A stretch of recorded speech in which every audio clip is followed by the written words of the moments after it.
Charles Simpson, the co-founder of New Wine Magazine and Integrity Music, answers this question. When you carefully look at the Western church, we discover that people are not having children as we need to do to be able to repopulate the earth and sustain nations. Could this be because the church is not reproducing, making disciples as Jesus called us to be? Check it out.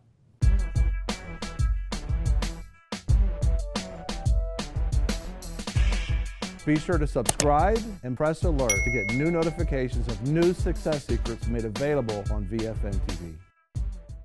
You know, I'm thinking about when I'm reading your book, you know, Ants, Vines, and the churches, is that we live in such an infertile world that, you know, where nations right now are not creating enough, they're not having, the birth rate's so low that Japan will cease to exist in a couple of a decade or so. America's not producing that many children to reproduce. Europe is gone in regards to whoever they were because they stopped having children. And that, but when I look at it, you know, being with my years in ministry and your years in ministry, I can't help but go, why are we talking about the world's infertility when we look at the church and it's like, we're not reproducing, we're not having children? Because to have a child means this: I got to sacrifice myself. I have to spend time with the child. I have to raise it. I have to want their life to do good. I have to deal with a different person, different personality, different character, somebody who might tell me I'm a bad father or a bad mother. And then somehow through all this, you know, family happens. And it's painful to your own self sometimes to pour yourself out for someone. So people say, I'd rather abort this child than to live with it. I'd rather not have children. Some particular lady said on Sunday morning interview program, she says, I don't dislike children, I'm just indifferent to them. She's a teacher in the school system. And so my dilemma is when I hear about you, and this is that the church is infertile. I think if the church was fertile, the world, if we appreciated children and family, they would appreciate children and family.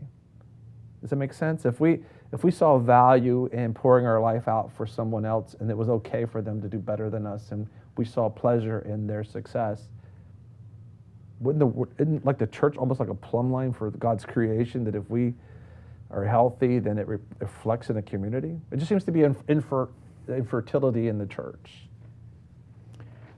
Well, in American church, I could say. Well, there is in the Western church, including church. Europe. Infertility is a subject that should be explored because it's a natural phenomenon as well as a spiritual phenomenon, and it's true in most countries. And the testosterone levels are dropping around the world, and it's a serious issue more than people realize. And how much culture affects biology and how much biology affects culture, I'm not a scientist, but my belief is that the culture affects biology, that the climate, the cultural climate, has a bearing on us physically. For one thing, children grow up without physical labor, which I think is important, particularly to men. When I grew up working in a farm or doing construction, and in fact, I got a job when I was 9 sweeping rooms at school. It was just a work ethic. Right. And my parents taught me that. They were hardworking, and that was good for me. But that's all gone away, and now, of course, you've got cell phones that are very dominant, and you can find out anything. You don't need a library. Right. And you can talk to anybody around the world. You can network with anybody. Without relationship. Without relationship. And without any physical effort. So I really am concerned about the physical impact this is having on humanity. And of course, whatever is going on in nature and whatever is going on, let's say, in the church, parallels. Our founders believe God wrote 2 books, the Bible and natural law. and that they agreed because they had the same author. And I believe that, of course. I think nature, if we truly come at it open, will teach us the same truths like reproduction. Right. Romans chapter 1, verse 20. It talks about that. That's right. Yeah. So everything is designed to reproduce. That's how it's here. Right. Everything has memory or it couldn't reproduce. Take away memory, you take away reproduction. I mean, the parallels and the depth of that conversation is big. So it could be impacting the church because the church sees we're doing things in a traditional way versus a natural reproduction way of, you come together, you hang out. It's like, this is an amazing thing to me, is you can have two young people who hang out with each other and all of a sudden they go, we don't know what happened, but we're getting married next week. Right. And it's like accidentally, that they hung out and something happened in their lives and they realized, oh my gosh, we accidentally reproduced. But it's like the church can't even act. And I'm not speaking of it. I love the church, but it's like we hang out, the church hangs out, and all we get is a potluck dinner. It's like we don't even we hang out and don't reproduce. People who don't even know God can hang out. Right. And when they leave, they have reproduction taking place. The struggle is like there's so much lack of intimacy that is required for building a relationship that does reproduce another relationship. How do you fix that dilemma? I mean, how do you get people to like people enough to want to have God's children? Does that make sense? Well, yes, and along with that is couples are getting married later and later and having children later and later. And let me take this in a way that may seem a little off subject. But did you ever ask yourself, how did the Jews pass on the law before the synagogue was formed? How did they pass on their culture?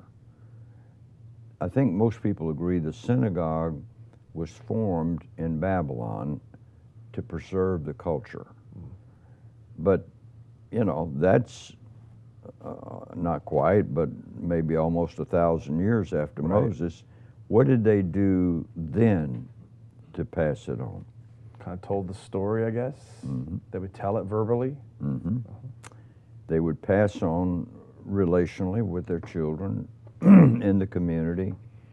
And I think once they started depending on the synagogue, the story became more academic and less spiritual content. Right. I think the same is true. I think for many years, the story in this country was passed on in families. And then as families began to dissolve, or as parents are out working, it became more institutional. We trusted the institution to pass on our story. And they changed the story. They changed the story. Exactly. And so what I'm saying is that it isn't a fruitful story. Right. The years ago, not too many years ago, the story you got in the family, the story you got in the school was pretty much the same. We had Bible reading and prayer every morning at school. If you're in trouble in one place, you're in trouble everywhere. Right. Because it was a community. That's not true in the same way. And I don't mean to talk about the good old days. They had their problems too. But I am concerned about the lack of fruitfulness. And there are those that are fruitful, thank God.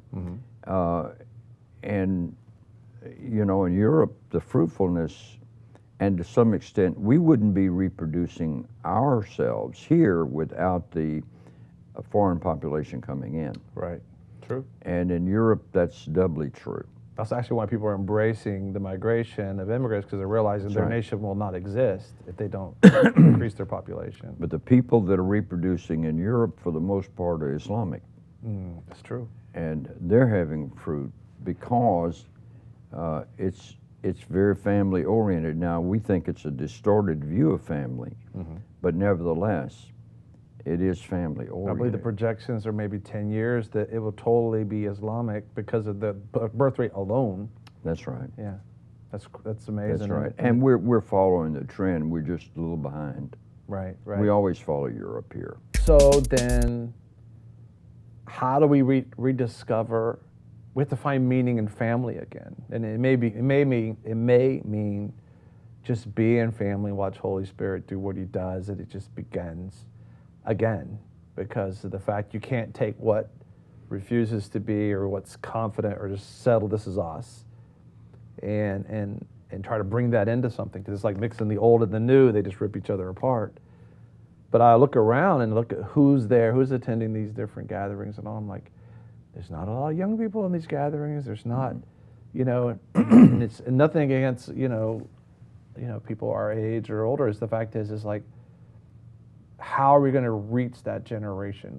What do you think is going to be the thing? And you've seen things happen like in the '60s when Holy Spirit just started shifting almost against everyone's will. Things you didn't necessarily would have accepted, God began just to do it. And you watched Him do what He did. I think it's going to take the Holy Spirit. I have carried two big concerns, one being men and the other being youth. And I'm not so concerned about the status of women, though there's a lot to be concerned about. Right. But I believe if God reaches men and God reaches youth, that will help women. I think Jesus did more for women than anybody's ever thought about doing. Yes, He did, yeah. And I'm all for upgrading the status of women, but you can do that even to the detriment of men. Right. And that I think we live in an anti-male culture. We do. And that's foolish because we're talking about fruitfulness. Right. And I don't want to go too far with this, but we're getting away from what causes fruitfulness, what makes it happen. And I believe that there are places where God is reaching young people and where they're getting on board. I think that creating, and I advocate this wherever I go, get with a small group of people that you're compatible with, you can be united with. Right. Make that your spiritual community and place of accountability. Then focus on praying for young people or whatever needs to be prayed for. But you'll have success if there's harmony and the Holy Spirit is there. Things will happen that won't happen, I don't think, any other way. That's how the charismatic movement got started, was women's prayer groups. Okay. And they were praying about husbands and children and issues and gathering in homes and seeking God. The Holy Spirit began to fall, and it can happen again. Yeah, that's where we birthed out of the whole situation, where we're just loving God, loving each other, and then it came to the point where it's like, okay, in addition to that, you're going to need to reach out. Right. And we were amazed because we were reading, maybe it was Mega Shift from James Ritz or somebody said, yes, this small gathering, and I hate that we define things by where it meets. We don't call it the stucco church. We don't call it the brick church, and we don't, or the storefront church. For some reason, if a church happens to meet into a house, they call it a house church. But from what I understand, the United States of America has ran out of a house called the White House. And so you can run the biggest country in the world out of a house. So we're reading with like two of those churches got together and they noticed that all the schools were leaving this particular inner city area. And so they got together and said, let's start a school. I mean, two churches that people would think have no impact, literally powerfully impacted this community because they said, let's start a school. They started a school, and I was so amazed by that. And now we're looking like, well, God started with us. He started an international television program. We just followed Him. We did what He said. But it's without those relationships, though, Brother Charles, without having people who love you and you love them and you're walking through life together, we wouldn't have made it. But we've done it out of those relationships that we have. Absolutely. Does it make sense?